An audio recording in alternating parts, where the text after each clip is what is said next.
I just want to like pull up, we'll get out of the car, go up, and just, stuff the shit out of them. Like, let's play. And then just take it to them, probably dunk on them. That's if the rim's lower, because I can't dunk on a 10-foot rim. But if the rim's lower, shoot. I'd be dunking for days. Call me Dunkin' Donuts.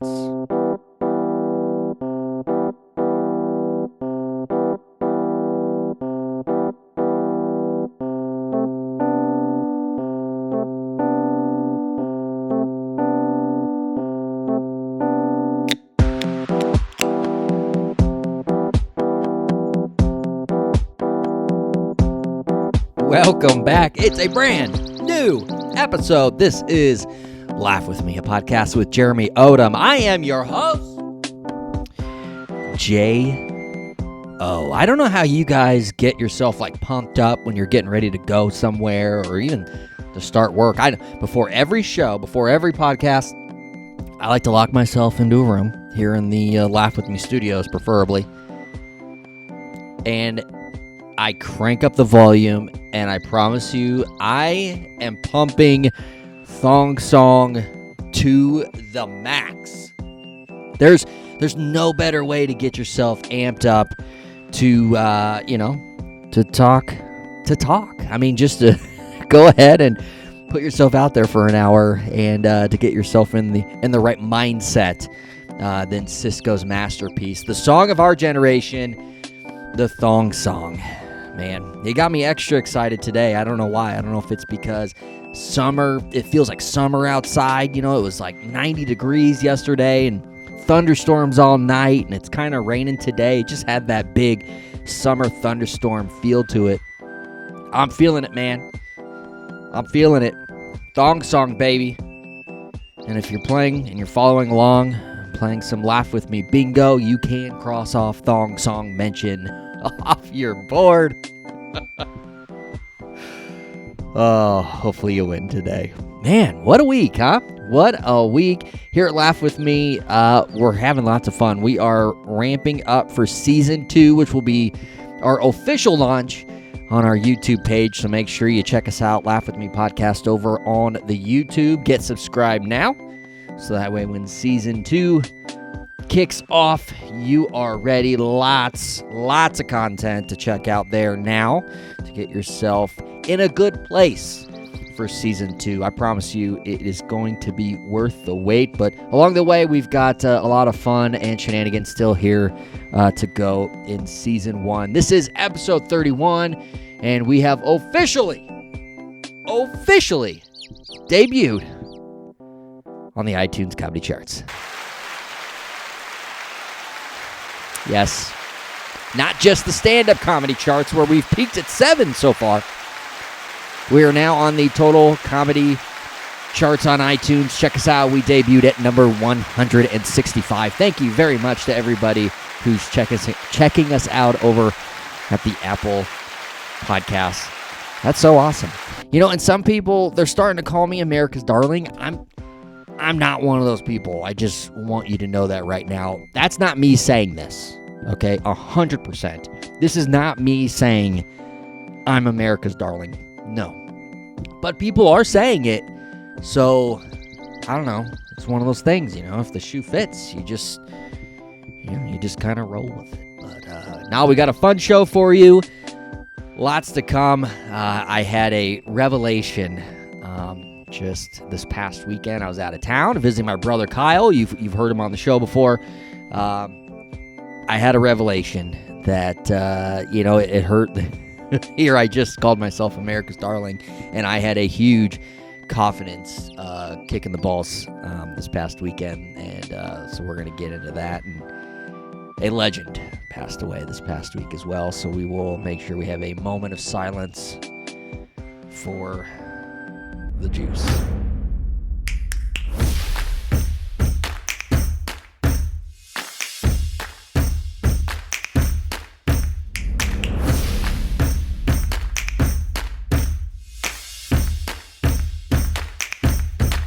So this past weekend, I was took the whole family. We went to Manhattan, Kansas. Saw my brother, saw his family. We had a special ceremony for my nephew. It was I was so proud of him. I was very excited, and I think everybody had a great time, and everybody definitely appreciated this past weekend. But I will say, there was a moment on Saturday afternoon that, like, man, it just kind of, you have one of those moments where it just kind of hits you like a ton of bricks, and it could be mentally, it could be physically, but you just didn't see it coming. So here's the deal. I'm playing basketball with my 14-year-old son, and I actually, due to some health issues, I couldn't really play a lot last year, but as you may have heard last week, I got a shot of that iron, a couple doses of that iron over the last couple of weeks now. So I had some of that false confidence where I felt really, really good. And I was like, yeah, let's go ball. I was ready to take it to him. And I played 2 games because I'll tell you, I played the first game, and we played 21. Hopefully you guys are understanding the rules of 21. It's anybody can play, any number of people, but we were playing one-on-one. There's no take-backs, so the ball's always live. If you make it, you shoot free throws. Anyway, you're playing to 21, okay? But you got to end the game with 21. You can't bust. Otherwise, you drop back a little bit. So there's some strategy to it on how you score. But he was, I was a little rusty. He came out with a big lead to start the game.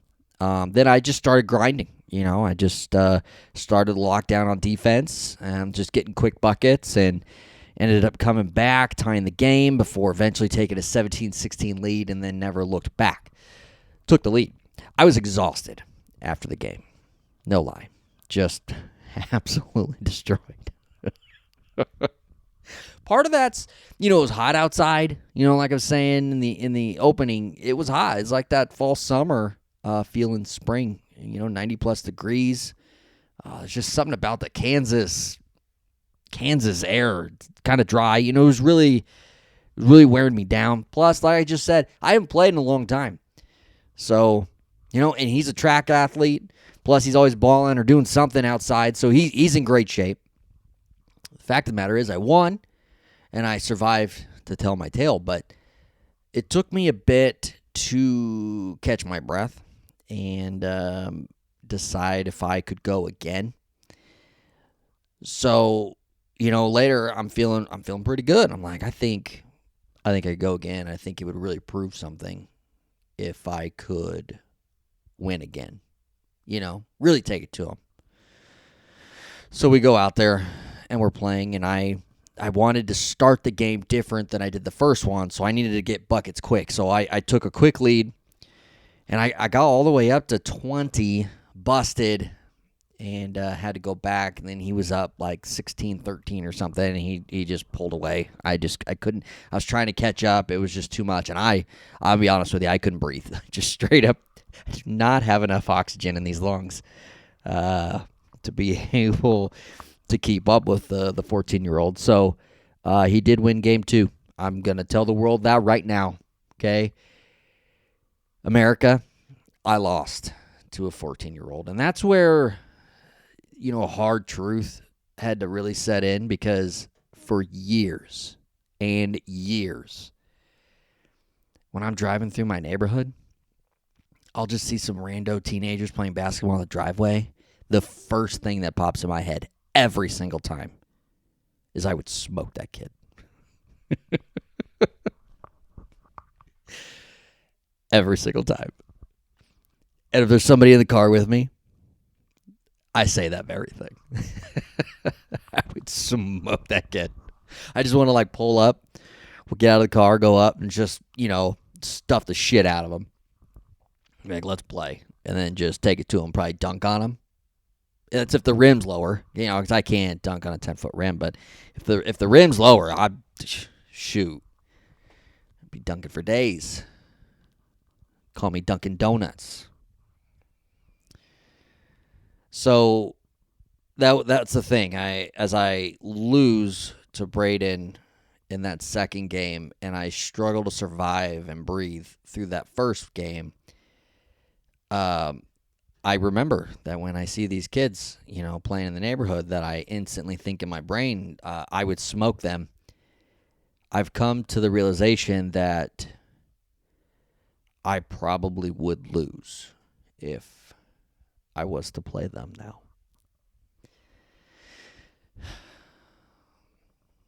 And that's hard. That's a hard fact to take. I'm a 40-year-old man. Like, I'm proud. I have beaten my peers in basketball. I remember in high school, I'm bringing up high school, and that was over 20 years ago, but in high school, that was the thing. After school, I'd play my friends one-on-one, and that was my thing. I would go, and I would beat you. Whatever it took, I would beat you. There was one guy, Mike, he was like my nemesis. There was something about his style of play that I struggled with, and I just wasn't very good at defense. In fact, I will say the best game of defense I've ever played was played this past weekend in Manhattan when I had to lock down on Braden to win that first game. That is the best defense I have ever played in my life. So maybe as I get older, I'm becoming less of the scorer and hero ball type player, and I'm just becoming more of a role-playing defensive player that can just, take a shot here every once in a while when needed. I don't know. I need to play more. I realize that. I got to get in shape. I know getting healthy is step one to that, but man, that was tough, realizing that I was going to lose to these kids. So now that the doubt has set in, I 100% feel like I need to go out and I need to play one of these kids and win just to get my confidence back. Because, oh, man, this weekend really took a shot at that.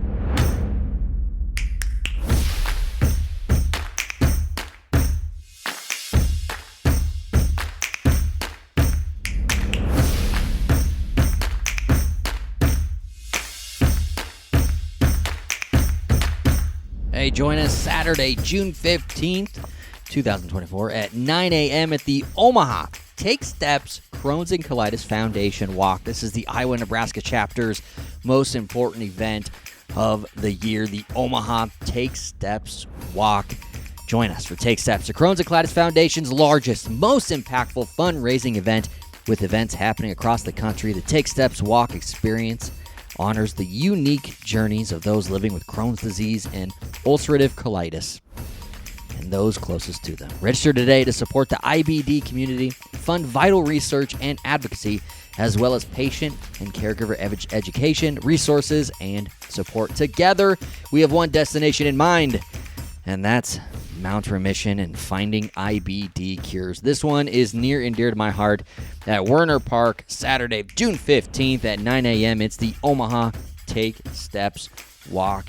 Please consider making a kind donation or, even just signing up and walking and being a part of curing Crohn's and colitis disease.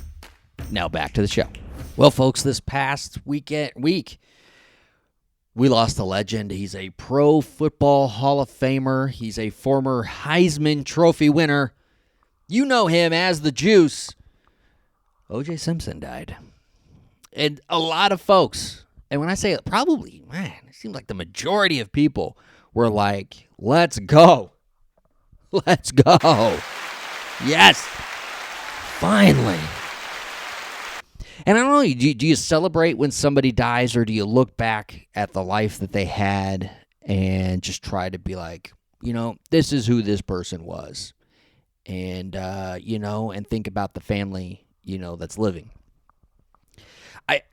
This one's tough because he was accused of some pretty heinous things and even wrote the book about it. So it's tough to memorialize the fella. He does have family and people who cared for him. He did have friends that were willing to drive a Bronco for him. So it's like this one's really tough.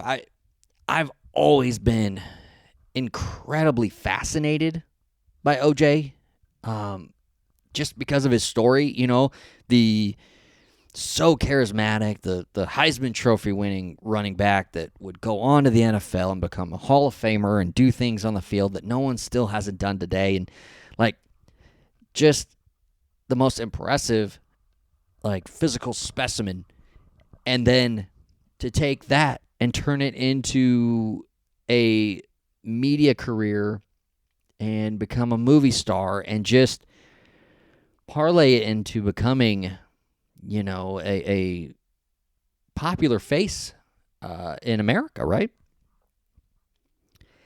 Then you kill your ex-wife and her, you know, waiter or boyfriend or whoever he was, and that changes everything. Then the trial itself, everything surrounding that, and whether or not he was guilty or not, and then the jury finding him not guilty, the racial tension, you know, that was going on. It's hard to say it had nothing to do with the trial, but man, it really had a lot of factors within the trial itself. And then he still ended up in prison. He just couldn't go and live on the golf course and just do his thing. He had to go and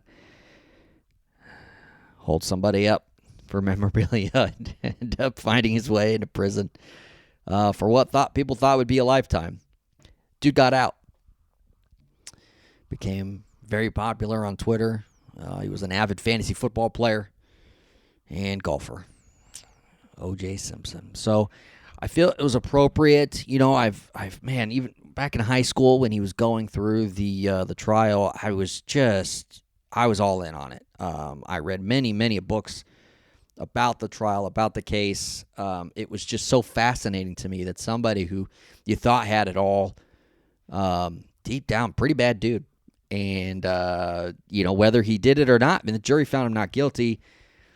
It's just one of those things where it's like, all right, he was found not guilty, but why? I think you can make the case that just maybe the prosecution screwed that one up. But here we are. So here at Laugh With Me, we are going to take one moment of silence for the loss of Pro Football Hall of Famer O.J. Simpson. No, Johnny, no, I said moment of silence. You're not to play drops. That's not how that works.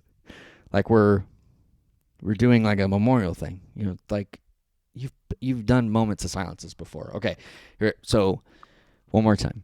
We're going to do the moment of silence for Pro Football Hall of Famer, movie superstar. He was in a lot of commercials, too, like popular commercials. Like, people loved him. O.J. Simpson. No, that's Johnny. Okay, so maybe we have a difference of opinion here. We will not be doing a moment of silence for O.J., but I just wanted to bring it up. It's just, and he died of cancer. There was rumors that his health was bad, you know, for a while now. Lots of reports. TMZ was reporting that he's been in and out of the hospital and that his health wasn't well, and friends and family were coming to see him, you know, possibly for the last time. And then OJ pops up on Twitter with a video saying, guys, it's yours truly. I'm good to go.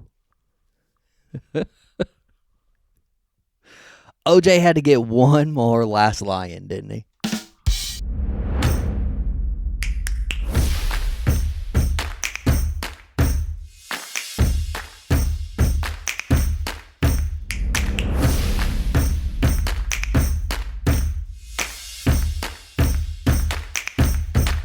Folks, next week we have special guest stand-up comedian from Omaha, Nebraska, George Zilla is joining the podcast. I'm very much looking forward to the conversation with him. I wanted to bring, he had this like promo picture. It's an animation that he put on his Facebook page, and it's like a winding highway, and you know there's beautiful trees lining it up, and then there's like a animation of him in the sky, you know, and then there's like a shadow picture of him behind it, like in the clouds. It does look like a memorial. It does. It did stop me in my tracks as I'm scrolling, and I'm like, George, I just booked George, and he's dead. But he is, in fact, alive and well, and I'm going to ask him about this, and we're going to have him on the show. So next week, special guest George Zilla joins the podcast. Very much looking forward to that. You can find us on Spotify. You can find us on Apple Podcasts. You can also find us on YouTube. Remember, Season 2, when we launch, we're bringing the heat with some video of each episode, and it's going to be a lot of fun. I can promise you that, so make sure to go and subscribe now. Get yourself nice and set up. Johnny Palermo, our producer, maybe you made the right call stopping the OJ moment of silence. I don't know. I thought I was doing the right thing, but from the sounds of it, it's Johnny may have score one for Johnny with this one. But wherever you find the show, thank you. And for Johnny Palermo, I am Jeremy Odom, and we'll talk to you next week. You just play that anytime there's silence.